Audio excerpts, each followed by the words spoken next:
আসসালামু আলাইকুম রহমতুল্লাহি ওয়া বারাকাতুহু। ইন্নাল হামদুলিল্লাহ নাহমাদুহু ওয়া নাস্তাঈনুহু মান ইয়াহদিহিল্লাহু ফালা মুদিল্লা লাহু ওয়া মান ইউদ্লিল ফালা হাদিয়া লাহু ওয়া নাশহাদু আন লা ইলাহা ইল্লাল্লাহু ওয়াহদাহু লা শারীকা লাহু ওয়া নাশহাদু আন্না মুহাম্মাদান আবদুহু ওয়া রাসূলুহু আম্মা বা'দ। فأعوذ بالله من الشيطان الرجيم بسم الله الرحمن الرحيم. وقال الله تعالى في كلامه المجيد والفرقانه الحميد: يا أيها الذين آمنوا اتقوا الله حق تقاته ولا تموتن إلا وأنتم مسلمون. وقال الله عز وجل: ونزلنا عليك الكتاب تبيانا لكل شيء وهدى ورحمة وبشرى للمسلمين. وقال الله تعالى: ولقد صرفنا في هذا القرآن للناس من كل مثل وكان الإنسان أكثر شيء جدلا. وقال رسول الله صلى الله عليه وسلم: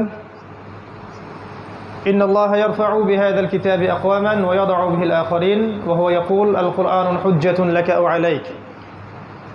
رب اشرح لي صدري ويسر لي أمري واحلل عقدة من لساني يفقه قولي. اللهم فقهنا في الدين وعلمنا التأويل آمين يا أرحم الراحمين. نعوذ بكلمة الله التامات من شر ما خلق. الحمد لله. যাবতীয় প্রশংসা এবং গুণগান একমাত্র মহিয়ান ও গরিয়ান আল্লাহ সুবহানাহু ওয়া তাআলার জন্য, যে আল্লাহ আযজা ওয়া জাল আজকে আমাদেরকে সুস্থ শরীরে পবিত্র জুমার দিনে মসজিদে এসে জুমার খুতবা শ্রবণ এবং সালাত আদায়ের উদ্দেশ্যে একত্রিত করেছেন। সেই মহান রবের দরবারে শুকরিয়া জানাই আলহামদুলিল্লাহ। অগণিত অসংখ্য দরুদ এবং সালাত বর্ষিত হোক মহান আল্লাহ প্রেরিত সর্বশেষ নবী এবং চূড়ান্ত নবী মানবতার মুক্তির দূত মুহাম্মদ রাসূলুল্লাহ সাল্লাল্লাহু আলাইহি ওয়াসাল্লামের প্রতি আমরা দরুদ পাঠ করি। আল্লাহুম্মা সাল্লি আলা মুহাম্মদ আল্লাহুম্মা বারিক আলা মুহাম্মদ। সম্মানিত উপস্থিত মুসল্লি কেরাম, আজকের জুমার খুতবার সংক্ষিপ্ত আলোচ্য বিষয় হচ্ছে Dhaka, the city of Akhiruzzaman বা কিয়ামতের শহর ঢাকা। এ বিষয়ে কোরআন এবং সুন্নাহ থেকে কিছু সারগর্ভ আলোচনা আপনাদের সামনে উপস্থাপন করার চেষ্টা করব ইনশাআল্লাহু আযজা ওয়া জাল। ওয়া মা তাওফীকি ইল্লা বিল্লাহ আলাইহি তাওয়াক্কালতু ওয়া ইলাইহি উনীব। আল্লাহ রাব্বুল আলামিন আমাদের প্রত্যেককে আলোচনা শুনে বুঝে আমল করার তৌফিক দান করুন, আমিন।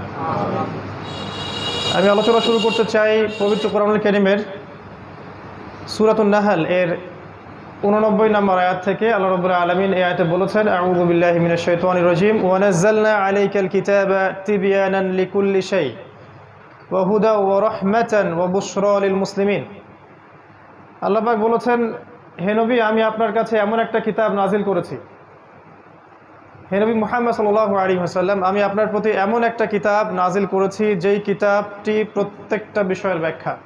তিবিয়ানান মানে ব্যাখ্যা, কুল্লি শাই প্রত্যেকটা বিষয়ের, এবং ওয়াহুদান এবং এটা হচ্ছে হেদায়েত, ও রাহমাতান এবং দয়া, ওয়া বুশরা লিল মুসলিমিন মুসলিমদের জন্য সুসংবাদ। এই আয়াতের সাথে সামঞ্জস্যপূর্ণ আরও অনেক আয়াত আছে আল কোরআনে। ফর এক্সাম্পল সূরা কাহফের 54 নম্বর আয়াতে আল্লাহ পাক বলেছেন, ওয়ালাকাদ সাররাফনা ফি হাযাল কুরআন লিন-নাস মিন কুল্লি মাসাল। আমি এই কোরআনের মধ্যে মানব জাতির জন্য প্রত্যেকটা বিষয় ব্যাখ্যা করেছি। সূরা বানী ইসরাঈলে এরকম একটা আয়াত আছে। তো এর সার কথা হচ্ছে যে আল কোরআন এবং সুন্নাহর মধ্যে যদি আমাদের জীবনের প্রত্যেকটা বিষয়ের সমাধান না থাকে, তাহলে নিঃসন্দেহে কোরআন এবং সুন্নাহ আল্লাহর পক্ষ থেকে আসে নাই। যেই কিতাব এবং যেই সুন্নাহর মধ্যে, আদর্শের মধ্যে মানব জাতির প্রত্যেকটা বিষয়ের সমাধান থাকে না, সেটা কখনো সুপ্রিম আল্লাহর বিধান বা গ্রন্থ বা রিলিজন হতে পারে না। আমরা দেখি কোরআন এবং সুন্নাহয় প্রত্যেকটা বিষয়ের ব্যাখ্যা আছে কি নাই। আপনি যদি আপনার জীবনের ইবাদত বন্দেগীর সমাধান চান, কোরআন সুন্নাহয় পাবেন। আপনি পলিটিক্যাল সমাধান চান, কোরআন এবং সুন্নাহয় পাবেন। এটা আলাদা কথা যে আমরা সেখান থেকে সমাধান নেই বা নেই না, এটা আলাদা টপিক। আপনি ইকোনমিক সমস্যার সমাধান চান, কোরআন সুন্নাহয় পাবেন ইনশাআল্লাহ। আমরা নেই বা নেই না সেটা আলাদা সাবজেক্ট। আপনি সোশ্যাল সমস্যার সমাধান পাবেন আপনি ইনশাআল্লাহ। পারিবারিক, রাজনৈতিক, বৈশ্বিক প্রত্যেকটা বিষয়ের সমাধান ইনশাআল্লাহ কোরআন সুন্নাহয় পাবেন। এই আকীদা যার মধ্যে নাই, কোরআন সুন্নাহ অনুযায়ী আমরা তাকে প্রপার মুসলিম বলতে পারি না। আর কেউ যদি আকীদা বিশ্বাস লালন করে যে হ্যাঁ কোরআন এবং সুন্নায় প্রত্যেকটা বিষয়ের সমাধান আছে, কিন্তু আমি বৈষয়িক কারণে হোক বা দুনিয়াবী স্বার্থেই হোক মানছি না বা মানতে পারছি না, সেটা আলাদা বিষয়। অ্যাটলিস্ট আকীদা বিশ্বাস থাকতে হবে যে কোরআন সুন্নায় প্রত্যেকটা বিষয়ের ব্যাখ্যা আছে। আল্লাহ পাক এই কথাটা বলছেন এই আয়াতের মধ্যে, তিবিয়ানান লিকুল্লি শাই, প্রত্যেকটা বিষয়ের ব্যাখ্যা। তো নিঃসন্দেহে কোরআন সুন্নাহ দিয়ে আমরা আমাদের সমসাময়িক বিশ্বকেও ডিল করতে পারবো ইনশাআল্লাহ। কোরআন সুন্নাহ শুধুমাত্র রাসূলুল্লাহ সাল্লাল্লাহু আলাইহি ওয়াসাল্লামের যুগের জন্যই ছিল না, কিয়ামত পর্যন্ত থাকবে। প্রত্যেক যুগের সমাধান আমরা কোরআন সুন্নায় পাবো। এর মধ্যে একটা পয়েন্ট চলে আসে যে ইনশাআল্লাহ তাআলা আমরা কোরআন এবং সুন্নাহকে দিয়ে শেষ জামানা, সমসাময়িক বিশ্ব, present world affairs, present world economy, সামনের দিনগুলো, এগুলোকে ডিল করতে পারবো ইনশাআল্লাহ। কোরআন এবং সুন্নায় এই সমস্যার সমাধান আছে। যারা এখান থেকে সমাধান নিতে চান না বা নেওয়া যাবে না এরকম ফতোয়া দিয়ে থাকেন, তাদেরকে নিয়ে আমাদের কোনো মাথা ব্যথা নাই। তা আমরা মনে করি কোরআন এবং সুন্নাহকে দিয়ে বিশ্বকে চ্যালেঞ্জ করার জন্যই আল্লাহ পাক এটাকে নাজিল করেছেন, যেন আমরা হীনমন্যতায় না ভুগি, আমরা পরাজিত জাতি হয়ে বসবাস না করি। যদি আমরা একটু পিছনের দিকে তাকাই, আমরা দেখব যে ইসলামের হিস্ট্রিতে যতগুলো শাস্ত্রের উদ্ভব হয়েছে, ফর এক্সাম্পল মেডিকেল সায়েন্সের কথা বলেন, ফিলোসফির কথা বলেন, ইসলামিক ইকোনমিক্সের কথা বলেন, তারপরে ওয়েস্টার্ন কালচারের সাথে ইসলামিক যে সংস্কৃতি, এটা সমন্বয়ে কিছু মতবাদ বের করেছে, বা সুফিজম, যতগুলো দেখবেন আপনি, এগুলোর মধ্যে পজিটিভ নেগেটিভ বিষয় আছে, কিন্তু প্রত্যেকটা বিষয় কিন্তু সমসাময়িক স্কলাররা কোরআন সুন্নাহ থেকে গবেষণা করেই বের করেছিলেন। খেয়াল করে দেখেন, মেডিকেল সায়েন্সের যত এই যে থটসগুলো আছে, এইগুলা ইকোনমিক সেকশনের থটসগুলো আছে, ইসলামিক পলিটিক্স বা তৎকালীন জিওপলিটিক্স বা এই যে ইসলামিক ব্যাংকিং, ইসলামিক ফাইন্যান্স, প্রত্যেকটা বিষয়ের যে সমাধানগুলো এসেছে, সমসাময়িক ওলামায়ে কেরাম কিন্তু কোরআন সুন্নাহ ঘাটাঘাটি করেই বের করেছিলেন, এবং তারা যে সলিউশনটা দিয়েছিলেন এর উপরে দাঁড়িয়ে আছে পশ্চিমা সভ্যতা। এখন এরা কিন্তু দাঁড়িয়ে আছে আমাদের বেইজের উপরে, যখন আমরা ওদেরকে শাসন করতাম। তো তৎকালীন ওলামায়ে কেরাম যদি বলতেন না না কোরআন সুন্নাহ দিয়ে ঘাটাঘাটি করার দরকার নাই, এগুলো দিয়ে আসলে সমসাময়িক বিষয়গুলো ডিল করার দরকার নাই, খালি আমল করব, বাঁচবো, খাবো দাবো, মারা যাব, আমরা সমস্যার সমাধানগুলো কোরআন সুন্নাহ থেকে খুঁজবো না, তাহলে আজকে আমরা এইরকম বড় বড় শাস্ত্রগুলোকে পেতাম না। তো আমরা বিশ্বাস করি কোরআন এবং সুন্নাহ আল্লাহ পাক প্রত্যেকটা বিষয়ের সমাধান দিয়েছেন, এবং সমসাময়িক প্রত্যেকটা সমাধান আমরা যদি একটু অনেস্টলি খুঁজি কোরআন সুন্নায় পাবো ইনশাআল্লাহ তাআলা। এই কনসেপ্টটা আমাদেরকে আগে হজম করা উচিত। তারপরের পয়েন্টটা হচ্ছে যে আমরা আখিরুজ জামান বলতে আসলে কি বুঝি। আখির মানে শেষ, জামান মানে যুগ। আমরা বুঝি এটা শেষ যুগ। কোনটা কত সালে কিয়ামত হবে বা কোন দিন কোন ক্ষণে কিয়ামত হবে, এই বিষয়টা কেউ জানে না। এই বিষয় নিয়ে আমাদের কোনো দ্বিমত নাই, আপত্তি নাই। কিন্তু রাসূলুল্লাহ সাল্লাল্লাহু আলাইহি ওয়াসাল্লাম সহিহ হাদিসগুলোর মধ্যেই অসংখ্য আলামত বলে গেছেন, যে সায়েন্সগুলো আমরা যদি সমসাময়িক প্রেক্ষাপটে মিলাই, আমরা বুঝতে পারি যে বিগত 100 বছর আর আগের 1400 বা 1350 বছরের হিস্ট্রিটা এক নয়। লাস্ট 100 বছরে এমন এমন অনেক কিছু হয়েছে এই ওয়ার্ল্ডের মধ্যে, যেটা বিগত 1300 বছরেও হয়নি আসলে। এটার জন্য কি করা দরকার? এটার জন্য একটু কোরআন এবং সুন্নাহর সাথে আরও কয়েকটা সাবজেক্ট পড়াশোনা করা দরকার। এর সাথে আখিরুজ্জামানের হাদিসগুলোকে যদি আমরা একটু ঘাটাঘাটি করি, যুগের যারা টপ স্কলার, শুধু বাংলাদেশের নয় বাইরের কান্ট্রিরও, তারা কিছু কনক্লুশন দেন যে এই সায়েন্সগুলো আগে কখনো ছিল না, এগুলো ডেঞ্জারাস, মানব জাতির সামনের সময় কম, এবং এটা শেষ যুগের সায়েন্সগুলোর অন্যতম। আমরা বলছি না এত সালে কিয়ামত হবে, এত সালে এটা হবে, এত সালে ওইটা হবে, এই কনসেপ্টটা আমি বিশ্বাসী না। অ্যাটলিস্ট আমরা we are giving a wake up call to this উম্মাহ। আমরা এই উম্মাকে একটা ওয়েক আপ কল দিচ্ছি যে সামনের দিনগুলো আপনার জন্য এইভাবে একটা সিকোয়েন্স অনুযায়ী যেতে পারে। আল্লাহু আ'লাম বিসওয়াব, আল্লাহ পাকই ভালো জানেন, কিন্তু আমাদের ধারণা এমন হতে পারে, আমাদের ধারণা ভুলও হতে পারে, সঠিকও হতে পারে। যদি ভুল হয় আমাদের পক্ষ থেকে, সঠিক হলে আল্লাহর পক্ষ থেকে। আর যদি আমাদের ধারণা ভুলও হয়, আমরা শুধরানোর জন্য প্রস্তুত আছি। অ্যাটলিস্ট আমরা একটা ওয়েক আপ কল দিচ্ছি যে এখনকার সময় আর আগামী বিশ্বটা বিগত 1300 বছরের মতো হবে না। কোরআন এবং সুন্নাহর সাথে কোন কোন সাবজেক্টের জ্ঞান থাকলে আপনিও এটা বুঝতে পারবেন, এটা একটু বলি 2 মিনিটে। শুধুমাত্র কোরআন এবং সুন্নাহর লিটারাল জ্ঞান থাকলে হবে না। লিটারাল মানে হচ্ছে আমরা পড়লাম বুঝলাম, কাট পেস্ট যেটাকে আমরা বলি প্রোটেস্ট্যান্ট ভার্সন অফ ইসলাম। কোরআনের অনুবাদ পড়লাম, হাদিসের অনুবাদ পড়লাম, মনে করলাম যে আমি বড় মুফতি হয়ে গেছি, এখন স্টেটমেন্টগুলো দেওয়া শুরু করলাম, কনক্লুশনে গেলাম, এটা ঠিক না। বা এই দুইটা সাবজেক্ট থাকলেই যে আপনি এই জামানাকে ডিল করতে পারবেন এমন না ব্যাপারটা। এই যুগে যদি আমরা এসক্যাটোলজিক্যাল জ্ঞান পেতে চাই, শেষ জামানার জ্ঞান পেতে চাই, তাহলে কোরআন এবং সুন্নাহর গভীর জ্ঞানের সাথে সাথে আমাদেরকে তাফসীর সম্পর্কে জানতে হবে, অবশ্যই আমাদেরকে ফিকহ জানতে হবে, আমাদেরকে ইসলামিক হিস্ট্রিটা জানতে হবে, ইসলামিক হিস্ট্রিটা অ্যাটলিস্ট। এবং আমি বারবার বলি ওয়ার্ল্ড হিস্ট্রি, বিশ্বের ইতিহাস, এটা জানা উচিত। এটার জন্য ক্লাসিক্যাল অনেক বই আছে ইউনিভার্সিটিতে, এগুলো পড়াতে কোনো দোষ নাই, এগুলো সেকুলার সিস্টেম নয়, এগুলো আমাদেরই সিস্টেম। এই আখিরুজ্জামানকে বুঝতে হলে ইকোনমিক্স জানতে হবে। ইকোনমিক্স যে জানে না সে শেষ জামানকে বুঝতে পারবে না। ওলামায়ে কেরাম উত্তরই দিতে পারছেন না যে কিভাবে বাজার থেকে গোল্ড কয়েন এবং সিলভার দিরহামকে তুলে দেওয়া হলো, কেন দেওয়া হলো, কারা দিল, তাদের উদ্দেশ্য কী ছিল। আমি বলি একটা কথা অনেকটা ক্ষোভ নিয়েই, যে আগামীতে যদি ইসরায়েল তেজপাতা এটাকে লেমিনেটিং করে মুদ্রা হিসেবে চালু করে, আমরা সবাই বলবো এটা জায়েজ এবং হালাল। এবং যারা বলবে না এটা জায়েজ না, এটা হালাল না, তাদেরকে এরা বলবে এটা খারাজি। এটাই আমরা মনে করি দুঃখের সাথে। এই যে কোশ্চেনের অ্যান্সারটা সে দিতে পারলো না because of the lackings of knowledge in economics. ইকোনমিক্সের যে জ্ঞানের অভাব, এই কারণেই কিন্তু সে এই উত্তরটা দিতে পারলো না। এটা কোন ইকোনমিক্সের কথা বলছি? শুধুমাত্র কি আল্লামা তাকি উসমানীর বইগুলো পড়লেই হয়ে যাবে? ব্যাপারটা এমন নয়। ব্যাপারটা হচ্ছে ওয়ার্ল্ড ইকোনমিক্স সম্পর্কেও জ্ঞান থাকতে হবে। এই জ্ঞানটা কিন্তু সেকুলারদের বেশি আছে আমাদের চাইতে। কিছু বিষয়ে হজম করা উচিত, এই জ্ঞানগুলো ওদের বেশি আছে আমাদের চাইতে। না হলে ওরা রিবাকে দিয়ে, সুদকে দিয়ে আপনাকে ডমিনেট করতে পারতো না। সারা ওয়ার্ল্ডে আপনাকে সুদ খাওয়াচ্ছে। অ্যাজ এ মুসলিম আপনি সুদ খাচ্ছে, আমি সুদ খাচ্ছি, কম বেশি সবাই জড়িত। কিন্তু আমাদের ফাইন্যান্সটা কোথায় গেল? ইকোনমিক সিস্টেমটা কোথায় গেল? আমরা কেন এমন কোনো সিস্টেম লঞ্চ করতে পারলাম না যেটা আমাদেরকে হালালের মধ্যে রাখবে? আর ওরা কিভাবে রিবা দিয়ে সারা ওয়ার্ল্ডকে ডমিনেট করলো? আজকে সকালে আমি একটা হাদিস পড়েছিলাম, যদিও হাদিসটা সনদটা দুর্বল। আলী রাদিয়াল্লাহু আনহু সে হাদিসের বর্ণনাকারী ছিলেন। তিনি বলছিলেন দাজ্জালকে ফলো করবে এমন কিছু মানুষ যারা সুদখোর, যারা রিবা বা সুদকে কেন্দ্র করে তাদের পুরো ইকোনমিক সিস্টেমটা লঞ্চ করেছে। কোন কান্ট্রি সেটা? আমরা যদি একটু ওয়ার্ল্ড ইকোনমিক্স ঘাঁটি, দেখবো সারা ওয়ার্ল্ডে একটা কান্ট্রি আছে, একটা সভ্যতা আছে যারা সুদকে দিয়ে সারা বিশ্ব শাসন করছে। এর মাস্টার মাইন্ড ইসরায়েল, আর সেখানে জিউসরা আছে।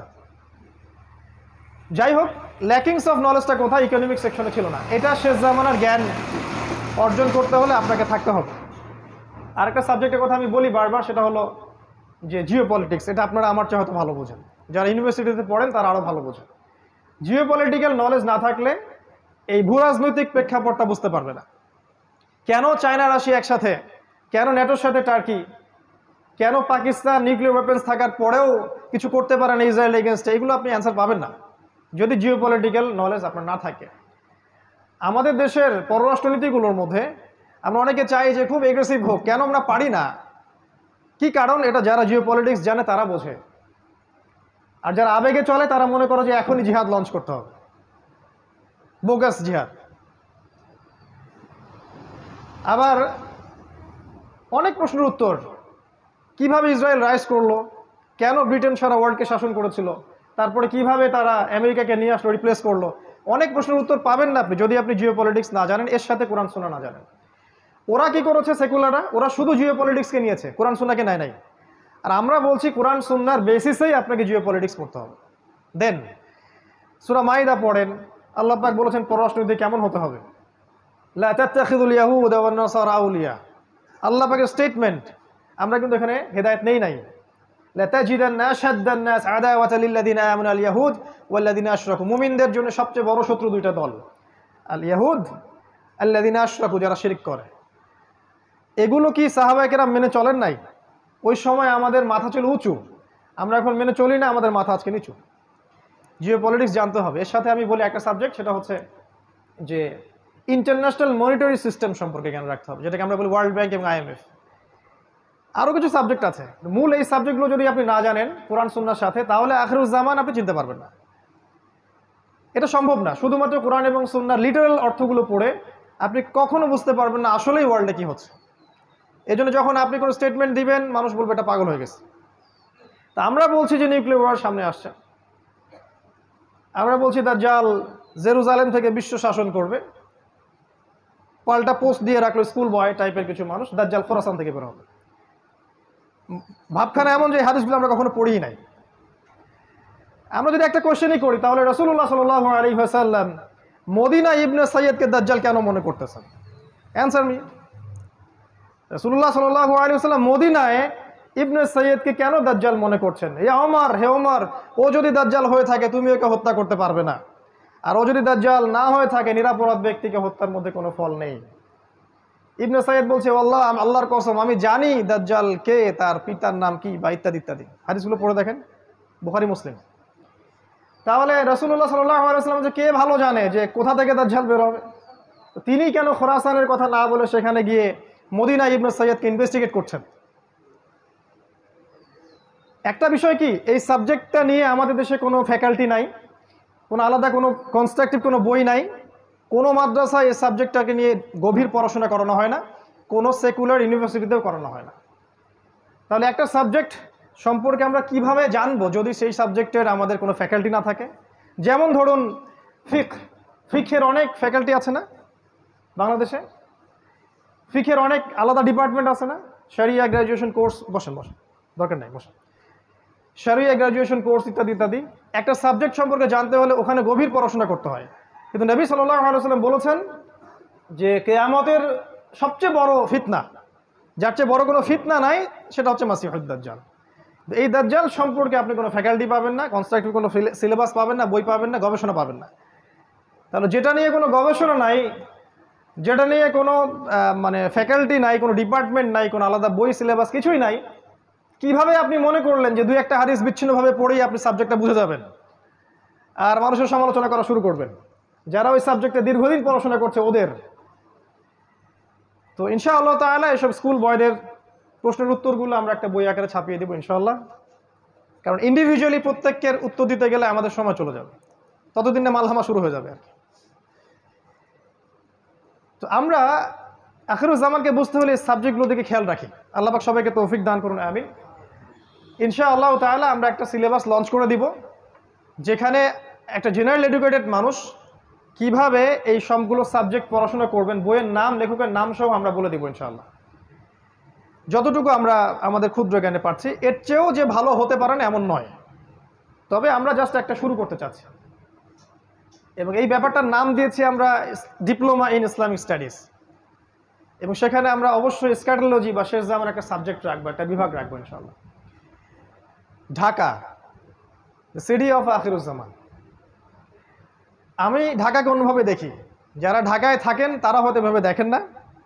এটাই স্বাভাবিক যে বাহির থেকে দেখার ব্যাপারটা একরকম, আর আপনি যে ওখানে বসে আছেন তখন আপনার দৃষ্টিতে এগুলো ধরা না পড়াটাই অনেকটা স্বাভাবিক। আর মেজর কয়েকটা পয়েন্টস বলবো আমি, কারণ সবগুলো বলার সময় আমরা খুতবায় পাবো না। কোরআন এবং সহিহ সুন্নাহ থেকে আমরা আখিরুজ্জামানের যতগুলো সাইন পাচ্ছি, এগুলোর মধ্যে কিছু কিছু সাইন আছে এমন যেগুলোর সাথে ঢাকার ব্যাপারটা 100% মিলে যায়, এবং এটা সময়ের ব্যাপার মাত্র যে কবে আল্লাহ পাকের গজব এখানে চলে আসে। আমরা তো এটা মনে করি এটা আল্লাহ পাকের বিশাল বড় দয়া যে এখন পর্যন্ত এখানে এই গজবটা আসে নাই, কিন্তু আমরা কি আসলে শুকরিয়া আদায় করি কিনা? আমার দৃষ্টিতে ধরা পড়ে যে ঢাকা, যদি আমরা এখন অন্য জায়গায় বসে আছি, বাট এই লেকচারটা ঢাকাবাসীর জন্যে স্পেশালি, এবং ঢাকার মতো যতগুলো শহর আছে এই সারা বিশ্বে, বস্তুবাদী শহর, মেটেরিয়ালিস্টিক, যেখানে সময় খুব দ্রুত পাস করে, মানুষের জীবনযাত্রার লাইফ লেন খুব ফাস্ট লাইন অফ লাইফ, মানুষ পাশবিক জীবনযাপন করে, যেখানে বিশ্বাসের কোনো মূল্য নাই, যেখানে প্রতারণার ছড়াছড়ি, যেখানে আবেগ অনুভূতিগুলো ঠুনকো হয়ে গেছে, পারিবারিক বন্ধনগুলো ভেঙে যায়, হৃদ্যতা ভালোবাসাগুলো নাই, সবার মধ্যে একটা যেন অবিশ্বাস যে এই না জানি এ আমাকে ঠকিয়ে দেয় কিনা, একটা আনস্যাটিসফাইড জেনারেশন এবং আনস্যাটিসফাইড সিভিলাইজেশন, অসন্তুষ্ট। কোনো কিছু কিন্তু সন্তুষ্ট না, ইল্লা মাশা আল্লাহ, কিছু মানুষের বাইরে, সেটা আমি আলাদাভাবে বলছি, আমি ওভারঅল বলছি। দেখুন, 1 নাম্বার আমার সেন্সে ধরা পড়ে যে ঢাকা এই শহরটা মানুষকে বস্তুবাদী বানিয়েছে, বা এই শহরের মানুষগুলো শহরটাকে বস্তুবাদী বানিয়েছে। এই শহরটা বস্তুবাদিতার উপর দাঁড়িয়ে আছে। এটা কি বোঝেন কিনা? সকালবেলা থেকে সন্ধ্যা, রাতে ঘুমানো পর্যন্ত একটাই চিন্তা মানুষের, কিভাবে আমি আমার রিজিকটাকে অর্জন করব, কিভাবে আমি আমার স্ত্রী সন্তানকে মানুষ করব বা ভরণ পোষণ দিব, কিভাবে আমি দুবেলার ভাত অন্ন যোগাবো। এখানে যেন মানুষ বাঁচার জন্য লড়াই করে, সকাল থেকে সন্ধ্যা পর্যন্ত ছুটছে আর ছুটছে। ছোটার স্পিডটা দেখতে আপনাকে ওই যে ওভার ক্রসিংগুলো আছে এর উপর উঠতে হবে একটু কষ্ট করে, এবং একটু রিল্যাক্স মুডে আপনি দেখবেন কিভাবে মানুষ ছুটছে। কোথায় জানি মানুষ ছুটছে, মনে হচ্ছে মানুষ জান্নাতের দিকে ছুটছে। যদি এমন হতো এভাবেই মানুষ জান্নাতের দিকে ছুটতো, খেয়াল করে দেখবেন ছুটছে আর ছুটছে ছুটছে। এই ভোর থেকে শুরু হবে রাত 12টা, 1টা, 2টা, 3টা পর্যন্ত। ঢাকায় যেন কখনো রাত হয় না, 24 ঘন্টায় দিন। এখানে টাইম যায় রাসূলুল্লাহ সাল্লাল্লাহু আলাইহি ওয়াসাল্লামের সেই হাদিসের মতো, তিনি বলেছিলেন আখিরুজ জামানে সময় যাবে বছর মাসের মতো, মাস সপ্তাহের মতো, সপ্তাহ দিনের মতো। ঢাকায় যেন সময় তাকে আটকানো যায় না, সময়ের মধ্যে বারাকা নাই। আপনারা এখন যেখানে বসে আছেন এখানে সময়ে বারাকা আছে, এখানে আপনি সময়কে দ্রুতভাবে পাস করতে দেখবেন না। আমাদের সেকুলার আইসগুলো অবশ্যই এগুলো ধরতে পারবে না, তাদের কাছে মনে হয় সময় ক্যালকুলেটেড, 24 ঘন্টা দিন রাত। আল্লাহ পাক যে সময়কে কন্ট্রোল করেন, সময়ে বারাকা দিতে পারেন, এটা ওরা বিশ্বাস করবে না। একজন সাহাবী 40 বছর বয়সে যা যা করেছেন, এই জেনারেশনে 100 বছর হায়াত পাওয়া মানুষ এটা করতে পারে না। রাসূল সাল্লাল্লাহু আলাইহি ওয়াসাল্লাম নিজে একদিনে যতগুলো কাজ করতেন, আমরা মনে হয় 1 বছরে এতগুলো কাজ করতে পারি না। সময় আল্লাহ কন্ট্রোল করেন, এখানে বারাকা দেন। ঢাকায় ফার্স্ট লেন অফ লাইফ, খুব দ্রুত মানুষ ছোটে, যেন মানুষ ছুটতেছে জান্নাতের দিকে। আসলে তারা কোন দিকে ছুটছে? তারা ছুটছে মূলত বস্তুবাদী ভোগবিলাসের দিকে। আল্লাহ পাক যেগুলো বলেছেন, যুয়িনা লিন-নাস হুব্বুশ শাহাওয়াতি মিনান নিসা, এই যে 6টা বিষয় বা 5টা বিষয় আল্লাহ পাক বলেছেন, এগুলোর পিছনে মানুষ ছোটে। খাওয়া, পড়া, ভরণ পোষণ, আরেকটু প্রোগ্রেস, আরেকটু স্ট্যাটাসকে বাড়ানো যায় কিভাবে, আমার আছে 1 কোটি টাকা, কেমন করে এটা 2 কোটি হবে, আমার 5তলা বিল্ডিং আছে, কেমন করে এটা 10তলা হয়। এই বস্তুবাদিতার দিকে ঢাকা ছুটছে। আপনি জানেন কি না এটা কিয়ামতের একটা আলামত, এটা আখিরুজ জামানে কিয়ামতের বড় একটা সাইন, যে মানুষ দুনিয়ার পিছনে ছুটবে, দিন থেকে মানুষ সরে যাবে। এবং আল্লাহ পাক গজব হিসেবে এই মুসলিম জাতির উপরে এই দুনিয়ার চাকচিক্যটাকে উন্মুক্ত করে দিবেন। হাদিস এভাবে এসেছে, এই দুনিয়ার চাকচিক্য তোমাদের জন্য উন্মুক্ত করা হবে, ঠিক যেমন পূর্ববর্তীদের জন্য করা হয়েছিল। আর এই দুনিয়া তোমাদেরকে ধ্বংস করবে, ঠিক যেমন করে পূর্ববর্তীদেরকেও দুনিয়া ধ্বংস করেছে। এটা হচ্ছে ফিউচার এই বস্তুবাদী ঢাকার। 2 নাম্বার হচ্ছে, দেখুন এখানে যতগুলো সিস্টেম আছে, এই সিস্টেমগুলো দাঁড়িয়ে আছে অন দ্য বেসিস অফ শিরক অ্যান্ড কুফর। শুধুমাত্র এই শহরটার কথা আমি বলছি না, এরকম যত শহর আছে সারা ওয়ার্ল্ডে তাদের কথা বলছি। দাঁড়িয়ে আছে education system on the basis of শিরক, আপনার political system on the basis of কুফর অ্যান্ড শিরক, আপনার ইকোনমিক সিস্টেম দাঁড়িয়ে আছে শিরকের উপরে। কেউ ডিবেট করতে চাইলে আমি রাজি আছি, কিন্তু প্রমাণ করতে পারবো যে এগুলো শিরকের উপর দাঁড়িয়ে আছে। এখানে জ্ঞানের সংজ্ঞা শেখানো হয়েছে, যে পরীক্ষা নিরীক্ষা পর্যবেক্ষণের মাধ্যমে যেটা লাভ করবেন সেটা জ্ঞান। আর আল্লাহ পাক বলছেন আল্লাহর পক্ষ থেকে যা নাজিল হয় সেটাই চূড়ান্ত জ্ঞান।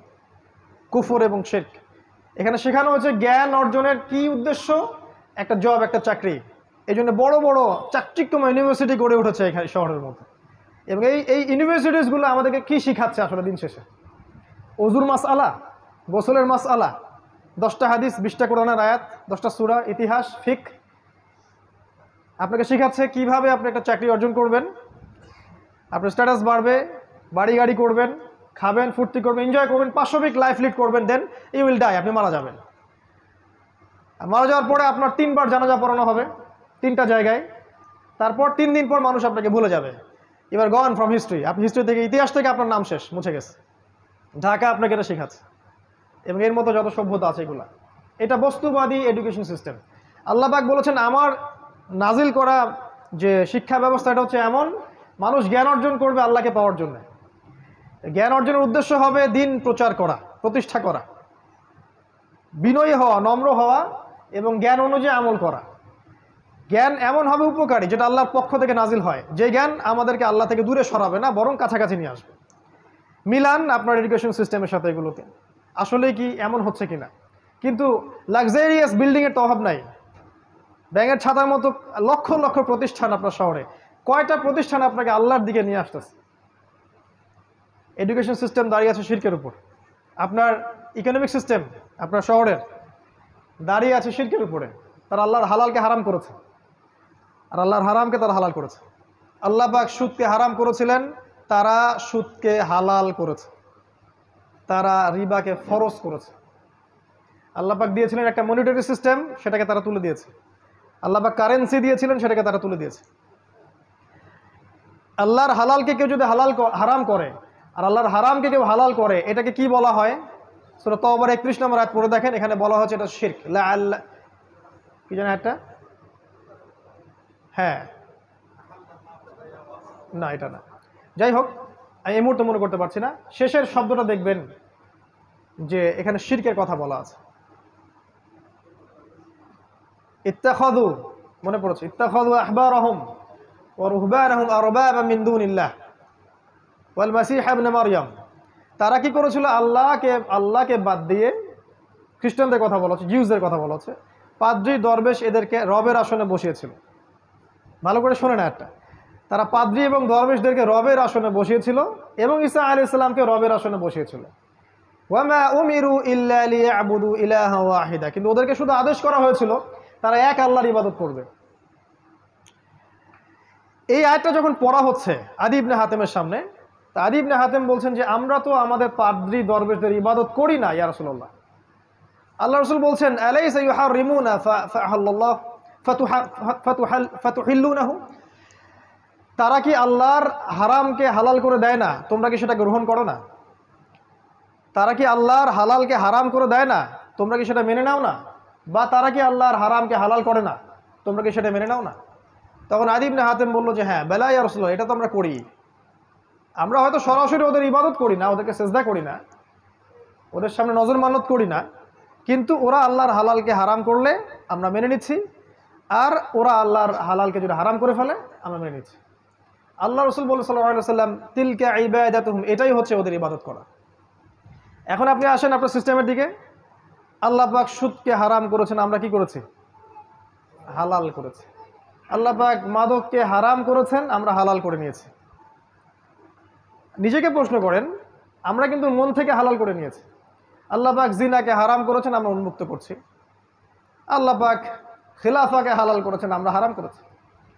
আল্লাহ পাক অনেক কিছুকে হালাল করেছেন যেগুলোকে আমরা হারাম করে নিয়েছি, বা আবার আল্লাহ পাক অনেকে হারামও করেছেন যেগুলোকে আমরা হালাল করে নিয়েছি। এই সিস্টেমটা যদি চলতে থাকে, এটাকে আল্লাহ পাক বলেছেন শিরক। ওয়া উমিরু ইল্লা লিয়াবুদু ইলাহা ওয়াহিদা লা ইলাহা ইল্লা হু সুবহানাহু ওয়া তাআলা আম্মা ইউশরিকুন। এই কথাটা বলতে যাচ্ছিলাম, আম্মা ইউশরিকুন, তারা যে শিরক করছে আল্লাহর সাথে, এখান থেকে আল্লাহ পাক পবিত্র। তার মানে এই কাজটাকে আল্লাহ পাক শিরক বলেছেন। তো আপনার শহরের এডুকেশন সিস্টেম, আপনার ব্যাংকিং সিস্টেম, আপনার ফাইন্যান্স, আপনার ইকোনমিক সিস্টেম, এগুলো দাঁড়িয়ে আছে শিরকের উপরে এবং কুফরের উপরে। এর জন্য আপনি একা দায়ী নন, এর জন্য আমাদের রাষ্ট্র দায়ী নয়, এর জন্য আমাদের শুধু এই ওলামায়ে কেরাম বা আমরা যারা সাধারণ জনগণ আমরাই দায়ী নই, ব্যাপারটা এমন নয়। আমাদের দোষ আছে, কিন্তু বড় দোষটা অন্য কারো, যাদের দিকে আমাদের চোখ নাই। আমাদের চোখটা হচ্ছে আপোষের ইখতলাফগুলোর দিকে আমাদের চোখটা বেশি আর কি। কিভাবে আমরা আমাদের মধ্যে ইখতলাফ করে মারামারি কাটাকাটি করে বিভক্ত হব, এদিকে চোখটা আমাদের বেশি। বড় যে মূল এনিমি, ওর দিকে আমাদের চোখটা কিন্তু আসলে নাই। তো এটা আপনার ঢাকা। আরও আছে আপনার ঢাকার পলিটিক্যাল সিস্টেম দাঁড়িয়ে আছে অন দ্য বেসিস অফ শিরক। শুধু এই শহরের না, পুরো ওয়ার্ল্ড ওয়াইড, গ্লোবালি। তবে এটা চিরদিন থাকবে না ইনশাআল্লাহ। এটা একসময় ছিলও না, একসময় থাকবেও না। মাঝখানে একটা সময় আপনি পাচ্ছেন। এক সময় ছিল খেলাফা, আর পৃথিবীর শেষও হবে খেলাফা দিয়ে।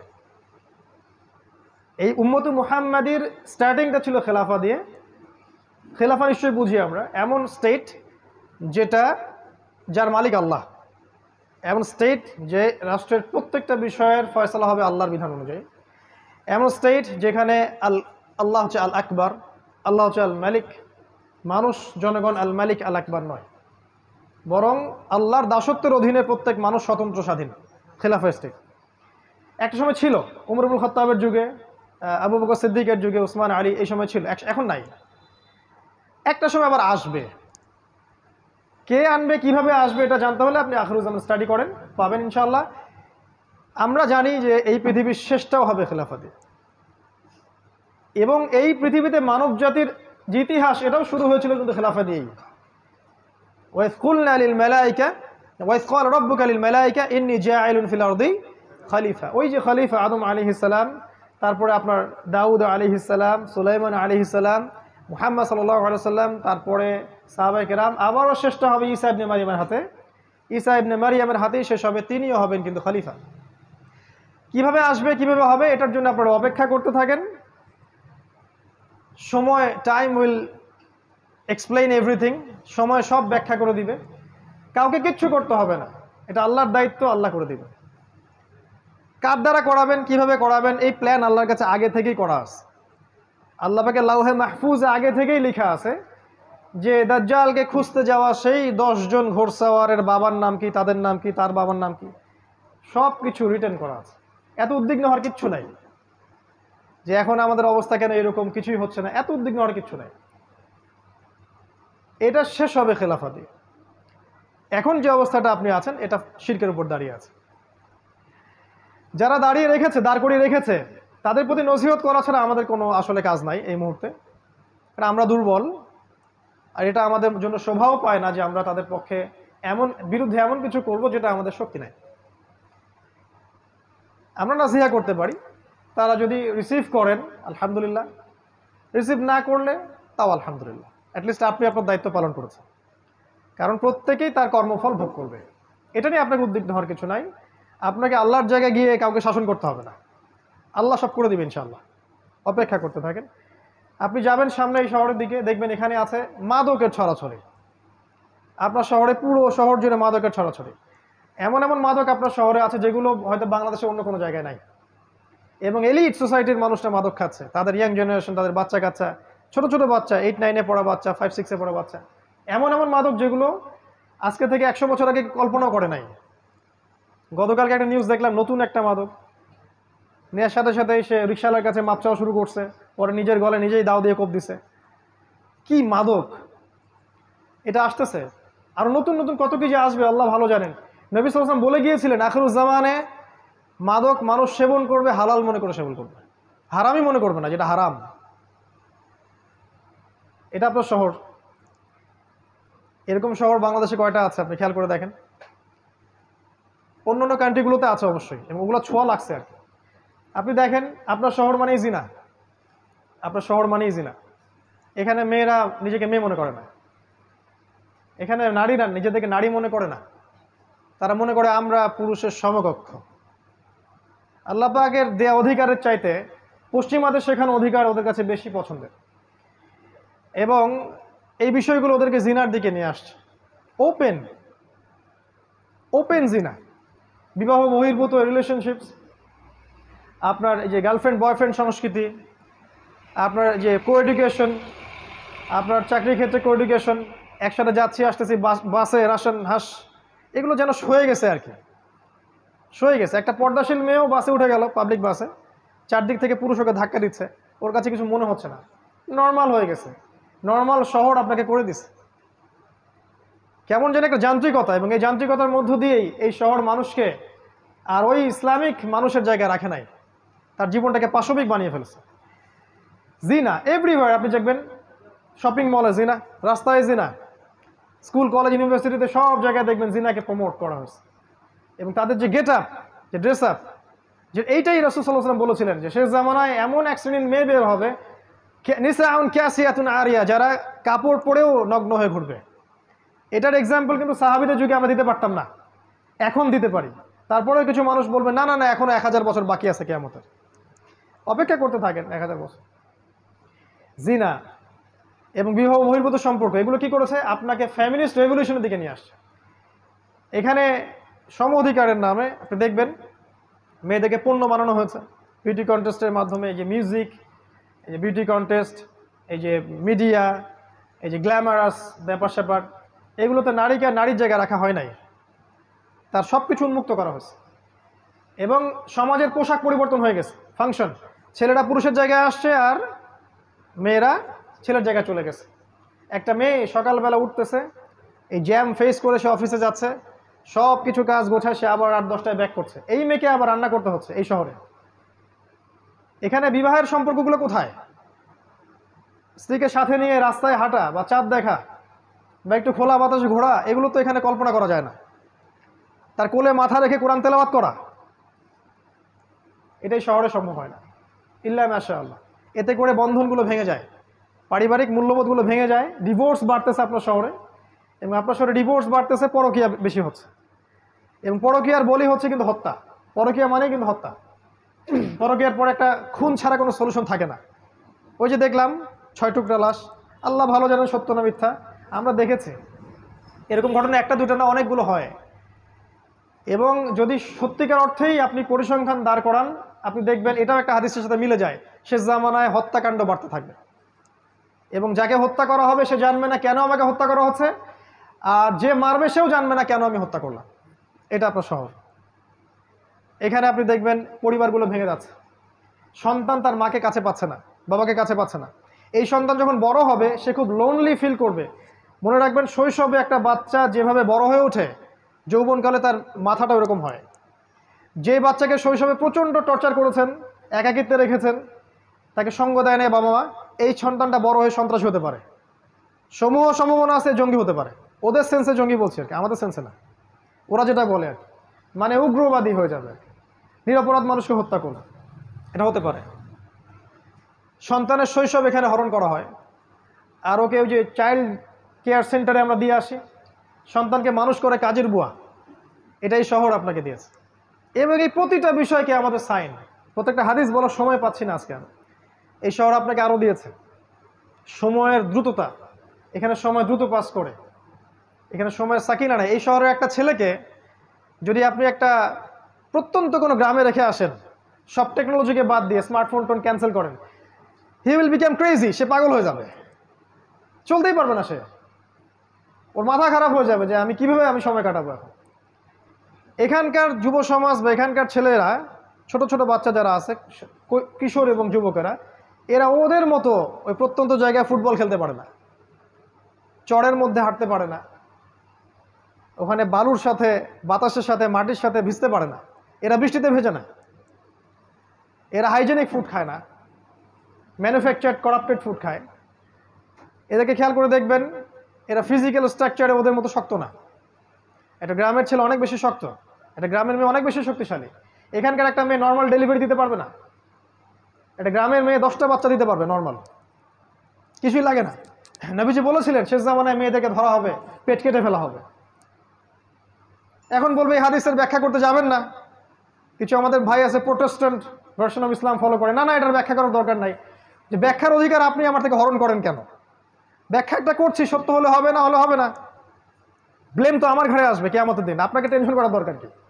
আমরা বলছি এটা সিজার, শেষ জামানায় মেয়েদেরকে ধরা হবে, পেট কেটে ফেলা হবে এবং পেটের ভিতর যা আছে বের করে ফেলা হবে। আরো বলেছেন নবীজি শেষ জামানায় গর্ভপাত বাড়তে থাকবে। আপনার এই যে জিনা, আপনার পর্নোগ্রাফি, আপনার শহর মানে পর্নোগ্রাফি, এখানে যত ফ্যাক্ট, এই যে ইন্ডাস্ট্রিগুলো গড়ে উঠেছে গ্ল্যামারাস, এগুলোর ভিতরে আছে পর্নোগ্রাফি, আমার যেটা আপনারা ভালো জানেন। এবং এই প্রতিটা সেক্টর, এই আপনার ইন্ডাস্ট্রিয়াল সেক্টরগুলো, এই যে মাদকের সেক্টরগুলা, মিউজিশিয়ানগুলা, আর অন্যান্য যারা যারা আছে এই লাইনে, এদের মধ্যে একটা বড় অঙ্কের মানুষ হচ্ছে সমকামী, দে আর হোমোসেক্সুয়াল, এবং ওদের সংগঠনও আছে, আপনার শহরেই আছে। এটা আপনার শহর Dhaka, the city of Akhiruzzaman. এখানে আপনি দেখবেন কনস্ট্রাকটিভ বিল্ডিং, উঁচু উঁচু বিল্ডিং। এই দৃশ্য আজকে থেকে 100 বছর আগে এই বিশ্ব দেখে নাই, যে প্রতিটা শহরে বড় বড় উঁচু উঁচু বিল্ডিং। আর নবী সাল্লাল্লাহু আলাইহি ওয়াসাল্লাম তার জীবনের শেষের দিকে একটা হাদিস বলেছেন, লাস্টের দিকে জিবরাইল আলাইহিস সালাম এসে জিজ্ঞাসা করেছিলেন ইমান কাকে বলে, ইসলাম কাকে বলে, কিয়ামত কবে হবে ইত্যাদি। নবীজি এই হাদিসে বলেছেন কিয়ামত কবে হবে আমি জানি না, বা এভাবে বলেছেন যে তোমার জ্ঞান মাল মাসউল আনহা বিআলাম মিনাস সাইল, প্রশ্নকারীর চেয়ে উত্তরদাতা বেশি জানে না। কিন্তু আলামত দুইটা বলতেছে, মাত্র দুইটা। একটা হচ্ছে ওয়ানতারাল হুফাতাল উরাতাল আলাতা রিয়া আশ-শাইয়া তাতাওয়ালুনা ফিল বুনিয়ান, যখন আপনি দেখবেন যে সমাজের সবচেয়ে নিম্ন শ্রেণীর মানুষেরা, রাখাল টাইপের মানুষ, কাপড় নাই গায়ে, পায়ে স্যান্ডেল নাই, এরা উঁচু উঁচু বিল্ডিং নির্মাণের প্রতিযোগিতা করবে, তখন আপনি অপেক্ষা করেন কিয়ামতের জন্য। এই দৃশ্যটা কি লাস্ট 100 বছরের বিশ্ব দেখেছে কিনা? আপনার শহরের দৃশ্যকে দেখে প্রতিদিন প্রতি রাত, এখানে সূর্য ওঠে বিল্ডিংয়ের ফাঁক দিয়ে, সূর্য ডোবে বিল্ডিংয়ের ফাঁক দিয়ে। তারপরেও কিছু মানুষ বলবে না না এখন অনেক দেরি আছে। শোনেন, কিয়ামতের বড় সাইন হচ্ছে ভূমিকম্প। বেশি বেশি ভূমিকম্প হতে থাকবে সামনে, এবং বড় বড় তিনটা, একটা পূর্বে, একটা পশ্চিমে, একটা মাঝখানে পৃথিবীর। কিন্তু ছোটখাটো অনেক ভূমিকম্প হবে। বাইনা ইয়াদাই আস-সাআ, কিয়ামতের আগে আগে মুতানুন শাদীদ, প্রচন্ড রকম মহামারী ছড়াবে বড় বড়। ওয়া বা'দাহু, এরপরে আসবে সানাওয়াতুজ জালাজিল, ভূমিকম্পের বছরগুলা। যদি এখনকার এই মহামারীর সিজনটাই সেই মহামারী হয়ে থাকে, আমি শিওর না, যদি হয়ে থাকে আল্লাহ ভালো জানেন, তাহলে এরপরে নিঃসন্দেহে ভূমিকম্প আসছে। আর এমনিতেই নর্মালি আপনার শহরে যদি একটা ভূমিকম্প হয়, চিন্তা করেন যে এই যে কি বলবো, উঁচু উঁচু দ্বিতল তৃতীয় অট্টালিকাগুলোর কি হবে? প্রত্যেকটা একটা একটা করে কবরস্থান হয়ে যাবে। আর এই কথা সেকুলাররাও বলে, শুধু তারাই সতর্ক করছে না যারা ওয়ান আইড পিপল। এটা আপনার শহর, এখানে আরো অনেক কিছু আছে। এখানে আপনি পাবেন প্রতারণা, আমানত এখানে উঠে গেছে। নবী সাল্লাল্লাহু আলাইহি ওয়াসাল্লাম বলেছিলেন কিয়ামতের আগে কি হবে? আমানত উঠে যাবে। খায়েনকে বলা হবে আমানতদার, আর আমানতদারকে বলা হবে খায়েন। এখানে সব সত্যবাদী ব্যক্তিকে মিথ্যাবাদী বলা হয়, আর এখানে সব মিথ্যাবাদীকে সত্যবাদী বলা হয়। আর এই কাজটা কে করে? এই কাজটা মিডিয়া করে। এখানে প্রত্যেকটা মিডিয়ার মধ্য দিয়ে ছড়ানো হয় নগ্নতা, অশ্লীলতা, কোনো কোনো ক্ষেত্রে মিথ্যা সংবাদ, যেটা মানুষকে ব্রেইন ওয়াশ করে। এবং অলরেডি এই পুরো এই সিভিলাইজেশন যেটা আছে ওয়ার্ল্ড ওয়াইড, এটা ব্রেইন ওয়াশড। আজকে থেকে 70 বছর আগে ইসরায়েল প্ল্যান করেছিল সারা বিশ্বের মানুষকে ব্রেইন ওয়াশ করে দিব, তারা যেন সত্য মিথ্যার মানদণ্ড খুঁজে না পায়। 70 ইয়ার্স হয়ে গেছে আজকে থেকে, দে আর সাকসিড। আপনার শহরে দেখবেন প্রতারণা, জালিয়াতি, বাটপাড়ি, চুরি, ছিনতাই, রাহাজানি, প্রত্যেকটা ইন্ডিভিজুয়ালস, এগুলো কিয়ামতের আলামত। আমি বলছি না যে এই আলামতগুলো আগে কখনো ছিল না, তো এখন যেভাবে এসেছে এইভাবে কখনো ছিল না। এছাড়াও আরো বড় বড় কিছু আছে। আপনার শহরে আছে জায়নিস্ট মুভমেন্ট। আপনার শহর জায়নিস্ট মুভমেন্টের বেস। আপনার শহর থেকে প্রত্যেক গ্রামে জেলায়, যা রুট লেভেল পর্যন্ত ইসলাম বিরোধী সব মতবাদগুলোকে প্রচার করা হয়। For example Shiaism, for example Qadianism, for example missionaries, root level পর্যন্ত সেন্টার আপনার শহর। শপিং মলস, যেগুলো আপনার মন থেকে নূর তুলে দিবে। 10 দিন এতেকাফ করেন রমাদান মাসে, এতেকাফ করে একটা শপিং মলে যান, ওই চায়না টাউনে চলে যান, আপনার নূর চলে যাবে। আর যদি এই মলসগুলোতে যাওয়া আসা করতে করতে আপনার কাছে মনে হয় এটা স্বাভাবিক, তাহলে নূর আর আপনার ভিতরে নাই। বুঝতে পারবেন নূর কি? ওই 10টা দিন এতেকাফ করেন, আল্লাহর সাথে থাকেন, 10 দিন পর চলে আসেন শহরের ভিতরে, দেখেন শহরটাকে আপনার ভালো মনে হবে না, ভালো লাগবে না। এছাড়াও এখানে আছে আপনার অ্যান্টিসেমিটিজম, মানে ধর্মীয় বিদ্বেষ ছড়ানোর ব্যাপার স্যাপার। এটা কিছু মানুষ পরিকল্পিতভাবে করে, কিন্তু আমরা কিন্তু সব ধর্মের মানুষ একসাথে থাকতেই চাই, সম্প্রীতির সাথে, হৃদ্যতার সাথে, ভালোবাসার সাথে। কিছু মানুষ ভিতর থেকে একটা কাজ করে অ্যান্টিসেমিটিজম, তারা চায় যে এর মধ্যে বিভক্তি সৃষ্টি হোক এবং মানুষ আপোষে লড়াই করে নিজেরা ধ্বংস হয়ে যাক। এছাড়া এখানে আছে উম্মার বিভক্তি। দেখবেন আপনি আপনার এখানে উম্মাকে ঐক্যবদ্ধ পাবেন না। এখানে দেখবেন জাহেলদের সংখ্যা বাড়বে, আলেমদের সংখ্যা কমে যাবে।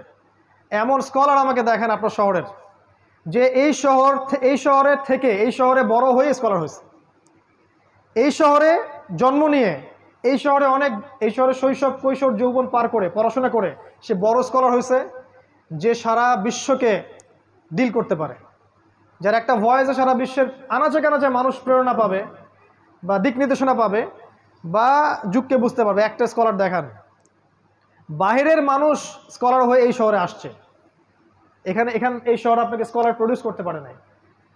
কিন্তু হ্যাঁ, আপনি এখানে ইসলাম বিরোধী স্কলার পাবেন অনেক।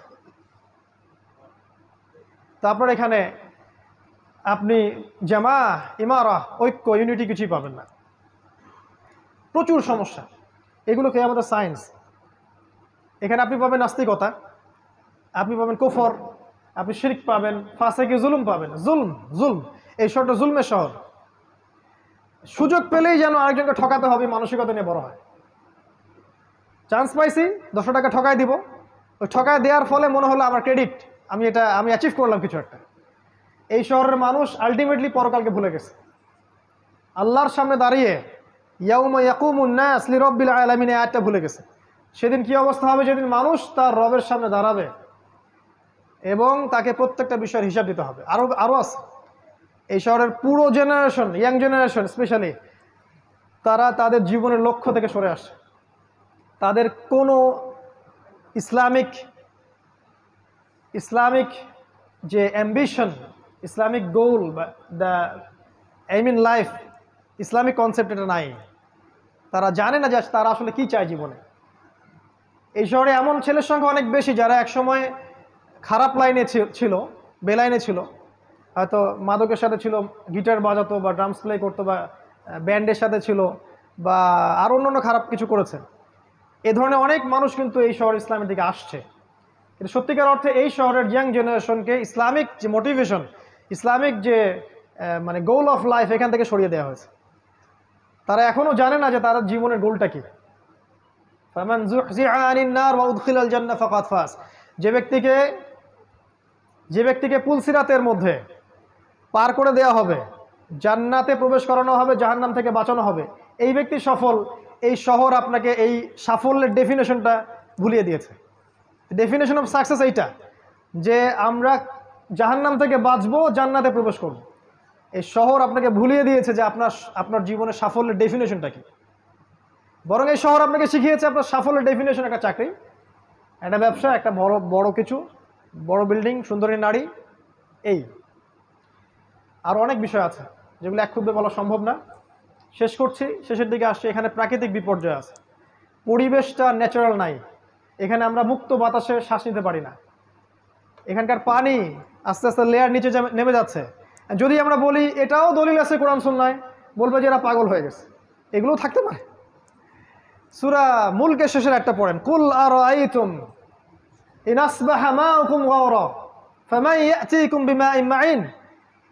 ভেবে দেখো হে মানব জাতি, কোনোদিন যদি সকাল করে দেখো যে পানির স্তর নিচে নেমে গেছে, কোন সেই ইলা আছে বা কে আছে তোমাদেরকে সুপেয় পানি, প্রবাহিত পানি এনে দিবে? পুরো বাংলাদেশে কোন সেটা শহর যেখানে পানির লেয়ার নিচে নেমে যাচ্ছে দিন দিন?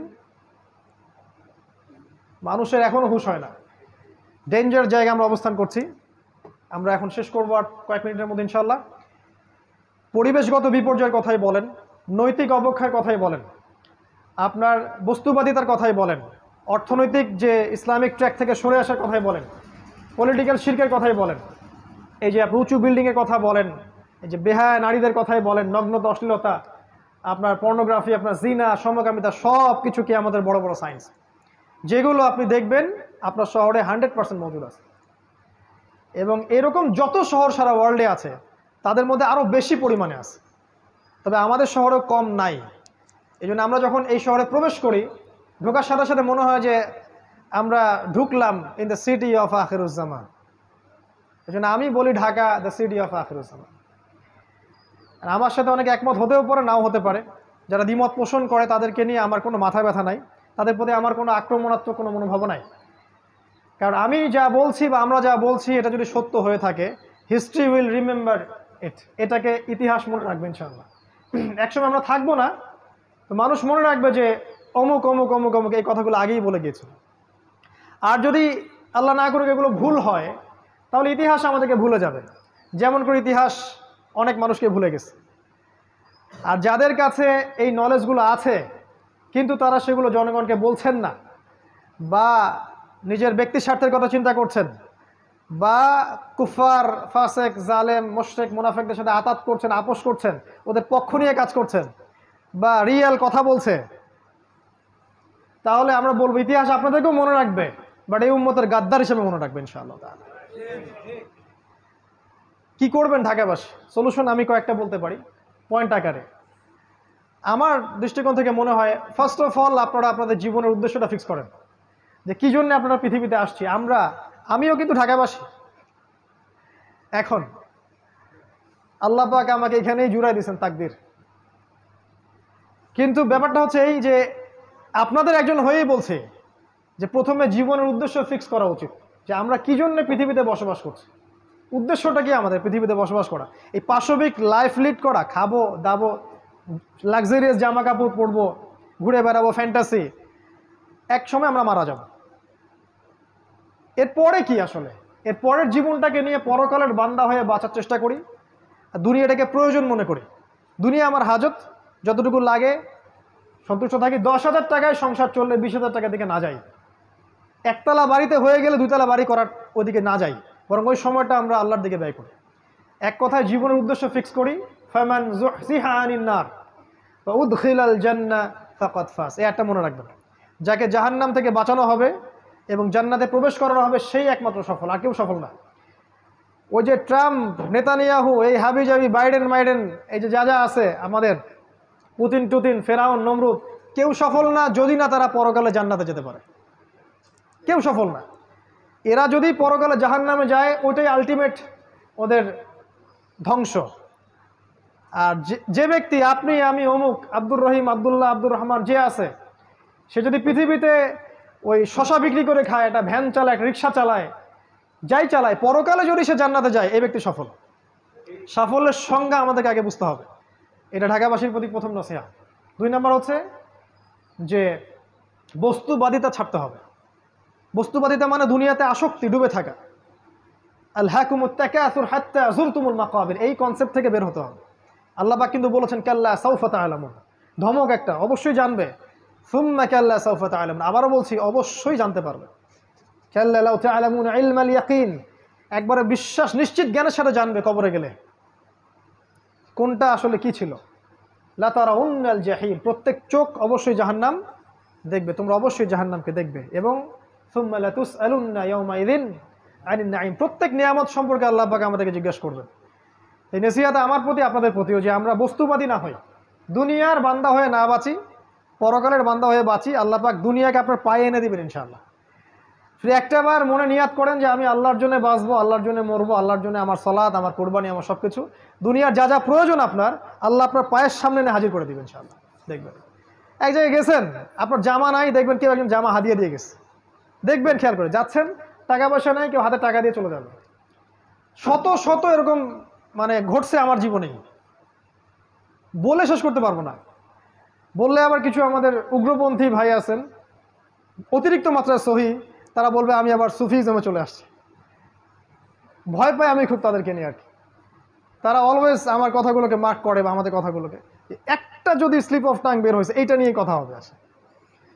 মানে কে যেন ওদেরকে দায়িত্ব দিছে যে এটাই তাদের দায়িত্ব। ভাই, এই সময়টা আল্লাহর ওয়াস্তে দিনের পথে ব্যয় করেন। আপনি আপনার জায়গা থেকে কিছু উম্মার জন্য কিছু করেন, অনেক ভালো হয়। বা আমরা যদি ভুল করে থাকি, স্বাভাবিক, একটা মানুষ তো ভুল করতেই পারে, আপনি ভুলটাকে কনস্ট্রাকটিভলি ধরায় দেন, আসেন ডিসকাস করেন যে কোনটা ঠিক কোনটা বেঠিক। এমন তো হতেই পারে যে আপনার বুঝের চেয়ে এই বুঝটা বেটার। এমন আপনি যে স্কলার শায়েখ পূজা করছেন, তারা তো মাযহাব মানে না, কিন্তু শায়েখ পূজা ঠিকই করে। তো শায়েখ যে পূজা করছেন, সেই শায়েখের চাইতে অন্য একটা শায়েখের কথা তো বেশি বেটার হতেও পারে। কেমন করে ধরে নিলেন যে এই ব্যাখ্যাটাই চূড়ান্ত? সালাফদের ব্যাখ্যাই নিব, ঠিক আছে, বাট সালাফরা এতটা বোকা ছিলেন না, তারা কোরআন সুন্নাহকে দিয়ে জগৎকে ব্যাখ্যা করতেন না, এমন ছিলেন না তারা। তো ব্যাপারটা এরকম, আমরা বস্তুবাদী না হই, আমরা জীবন উদ্দেশ্যটা ফিক্স করি, দুনিয়াকে প্রয়োজন মনে করেন, ইনশাআল্লাহ দুনিয়াকে আল্লাহ পাক আপনার পায়ের সামনে এনে হাজির করাবেন ইনশাআল্লাহ। আর 3 নম্বর একটা নসিহত হচ্ছে আপনি হালাল রিজিকের সোর্স করেন, হারাম রিজিকের দিকে যায়েন না। আমরা যত পরিশ্রম করছি, শিক্ষা, এই যে আমাদের ছোটাছুটি সকাল থেকে সন্ধ্যা পর্যন্ত, তার মূল একটাই কারণ, রিজিক। আর এই রিজিকটা নেয়ার জন্য আমরা কিন্তু হালাল হারামে পরোয়া করছি না। শুধু এতটুকু ফিক্স করেন মাথার মধ্যে, হালাল খাবো, হারামে যাব না। আল্লাহ তুমি আমার জন্য একটা হালাল রিজিকের ব্যবস্থা করে দাও, হোক সেটা ছোট, আমার পরিবার যেন চলে যায়। এবং ঢাকায় এরকম রিজিকের অনেক সোর্স আছে, এটা আমার চেয়ে আপনারা ভালো জানেন। অতএব হালাল রিজিকে থাকেন, হারামে যায় না। কোনোভাবেই সুদের সাথে আপোষ করেন না, ঘুষের সাথে আপোষ করেন না, দুর্নীতি করেন না। কোনোভাবেই আপনি প্রতারণা করেন না, অন্যের সম্পত্তি আত্মসাৎ করেন না, জুলম। 4 নম্বর বলবো পারিবারিক ব্যাপারটা। আপনার পরিবারটাকে আদর্শ পরিবার গড়ে তোলার চেষ্টা করেন। এমন একজন জীবন সঙ্গিনীকে বিয়ে করেন যে আপনাকে আল্লাহর পথে এগিয়ে যেতে সাহায্য করবে। একজন স্ত্রী যদি আপনার ঘরে থাকে যে দিন বোঝে এবং যে আপনার কনসেপ্টের সাথে একমত এবং যে চায় যে আপনি দিনের জন্য কিছু করেন, আপনার জন্য নামাজে দোয়া করে, আপনার দিনের বিষয়গুলো গুছায় দেয়, এমন স্ত্রী ঘরে থাকলে ওই স্বামী বিশ্ব জয় করতে পারবেন ইনশাআল্লাহ। আর যদি এমন স্ত্রী আপনার ঘরে না থাকে, আপনার পুরো জীবন এই স্ত্রীর পিছনে কাটাইতেই শেষ হয়ে যাবে। এই পুরো বিষয়টাই আপনার জন্য ফিতনা হয়ে যাবে। ইন্নামা আমওয়ালুকুম ওয়া আওলাদুকুম ফিতনাতুল লাকুম, এরকম হয়ে যাবে আর কি। তো আদর্শ পরিবার গড়ার জন্য স্ত্রী খুব ইম্পর্টেন্ট একটা টপিক। ভুল করবেন না, এমন কোনো ভুল সিদ্ধান্ত নেবেন না যে রূপের কারণে বা বংশের কারণে বা টাকা পয়সা দেখে বিয়ে করেছেন, পরে আপনি আর অ্যাডজাস্ট করতে পারছেন না, দেখলেন যে তার মধ্যে দিনদারিতা বাদ দিয়ে সবই আছে। এমন জায়গায় যায় না, দিনদারিতা থাকলে ওইটা নিয়ে থাকেন, বাকিগুলো ইগনোর করেন। সন্তান যখন হবে তাদেরকে প্রত্যেককে আদর্শ সন্তান হিসেবে মানুষ করতে হবে। সন্তানদের খাবারের ব্যাপারে সচেতন থাকবেন, ওদের পড়াশোনা, ওদের কার সাথে মিশছে, বেশি ডিভাইস দিবেন না, আর ডিভাইস কেন্দ্রিক জীবনযাপন থেকে বেরিয়ে আসার চেষ্টা করেন। এগুলো ভালো হবে ইনশাআল্লাহ। আমি আরও বলবো যে এখানে আরও নাসিহা হচ্ছে যে জ্ঞান অর্জনের পিছনে সময় দেন, আমল করার আগে জ্ঞান। আল ইলমু ক্বাবলা আল কওলি ওয়াল আমাল, সহিহ বুখারীর একটা বাব আছে, কথা কাজের পূর্বে জ্ঞান, মানে জ্ঞানটাকে অর্জন করেন। আমি সাবজেক্টগুলো বলেছি কোন কোন সাবজেক্ট, কোরআন, সুন্নাহ, হিস্ট্রি, ইসলামিক ইতিহাস, ইকোনমিক্স, ফিলোসফি, এগুলো একসাথে করে পড়াশোনা করেন। ইনশাআল্লাহ দেখবেন আপনার 5 বছরের পরিশ্রম আপনাকে অন্য একটা জায়গায় নিয়ে আসবে ইনশাআল্লাহ। আমি কখনো বলি নাই যে ওলামায়ে কেরামের সোহবতে যাবেন না ইত্যাদি ইত্যাদি। আমি বলেছি শুধুমাত্র একটা ঘরানার ওলামার কাছেই পড়ে থাকবেন না, সমস্ত ওলামায়ে কেরামকে ভালো চোখে আগে দেখতে শেখেন, সবার কাছ থেকে জ্ঞান নেওয়া শেখেন। যদি আপনি শুধুমাত্র সালাফিজমেই থাকেন, আমাদের সোকল্ড সালাফিজমের কথা বলছি, তাহলে তো আপনি কমই ঘরানার আলেমের কাছে জ্ঞান পাবেন না, সিম্পল। তাহলে মনে হবে যে এদের কাছে কোনো জ্ঞানই নাই। এটা তো অহংকার, কেবর, যেটা ইবলিসের ছিল। কি করতে হবে? খোলা মনে সব আলেমের দ্বারস্থ হন এবং সবার কাছ থেকে জ্ঞান নেন, সবার ভালোটাকে নিয়ে নেন, খারাপটা ছেড়ে দেন। কারণ এমন কোনো আলেম আপনি পাবেন না যার 100% পারফেক্ট। আর আমাদের কিছু ভাই চায় 100% পারফেক্ট একজন মানুষ আসুক, আমরা তার আনুগত্য করবো। আসলে এমনটা হবে না। জিবরাইল আলাইহিস সালামকে যদি পাঠানো হয়, এরা তার প্রতি সন্তুষ্ট হবে না, বলবে আপনার পাখা কেন, আপনি মানুষ না কেন, আপনার পাখার দলিল কোথায়? এদের কাছে সময় নষ্ট করেন না, সমস্ত ওলামায়ে কেরামকে শ্রদ্ধা করেন। আমার ভিউ বলছে, প্রত্যেকটা ওলামায়ে কেরামকে শ্রদ্ধা করেন, সম্মান করেন, তাদের সোহবতে যান, জ্ঞান শিখেন, কিন্তু এই সাবজেক্টগুলো এড়িয়ে যাবেন না। শুধুমাত্র ইসলামিক লাইনের এই কয়েকটা সাবজেক্ট পড়ে আপনি এখনকার বিশ্বকে বুঝতে পারবেন না। একই সাথে অ্যাট দ্য সেম টাইম আপনি শুধু জেনারেল লাইনের এই কয়েকটা সাবজেক্ট পড়ে আপনি সব কিছুকে ডিল করতে পারবেন না। একটা কনস্ট্রাকটিভ সিলেবাসে আসেন, এটাকে মিউচুয়াল করে সামনে যান। ইনশাআল্লাহ 10টা বছর পরিশ্রম করলে ইনশাআল্লাহ রেজাল্ট পাওয়া যাবে। এর সাথে আমি বলবো আল্লাহ পাক যেন আমাদের সবাইকে তৌফিক দেন যে জানা অনুযায়ী আমলটা যেন করতে পারি। আর এর সাথে আমি একটা কথা বলবো ঢাকাবাসীর জন্য, গ্রামের বাসাগুলোকে প্রস্তুত করে রাখেন। আপনি শহরে চিরদিন থাকতে পারবেন না। ওয়াইম মিন ক্বরিয়াতিন ইল্লা নাহনু মুহলিকুহা ক্বাবলা ইয়াউমিল কিয়ামা আও মুআযযিবুহা আযাবান শাদীদা। ব্যাখ্যা ওদের কাছে শুনে নেন কি বলে, আমরা অনুবাদ বলছি। এমন কোনো কারিয়া নাই যাকে আমি কিয়ামতের আগেই ধ্বংস করব না। আও মুআযযিবুহা আযাবান শাদীদা, অথবা কঠিন শাস্তি প্রদান করব না, এমন কোনো শহর নাই পৃথিবীতে।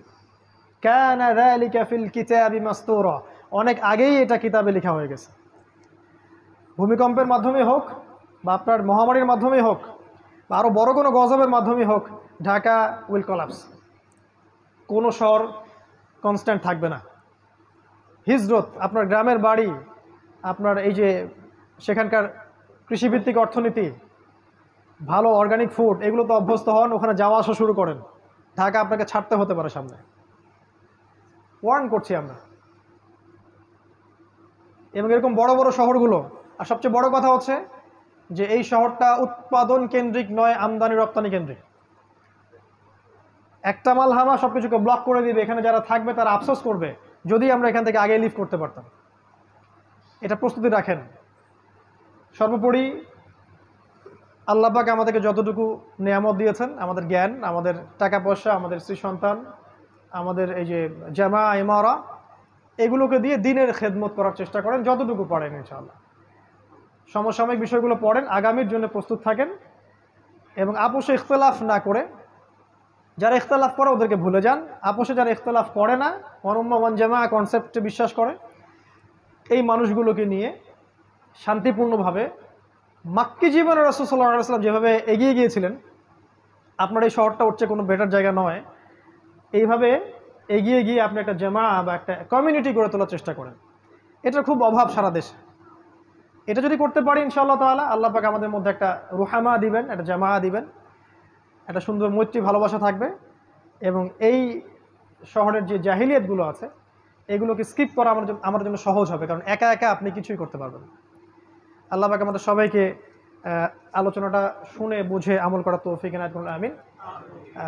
আজকের সময় আসলে সংক্ষিপ্ততার কারণে অনেক বিষয় স্কিপ করে গেলাম। ইনশাআল্লাহ তাআলা আগামীতে আমরা এটা নিয়ে বিস্তারিত আলোচনা করব ইনশাআল্লাহ। আকুলু কওলি হাযা আস্তাগফিরুল্লাহ ওয়া লাকুম ওয়া লিসাইরিল মুসলিমিন।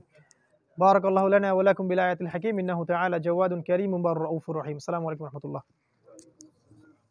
ভাই আসেন। ঠিক আছে, সমস্যা নেই, একই বিষয়।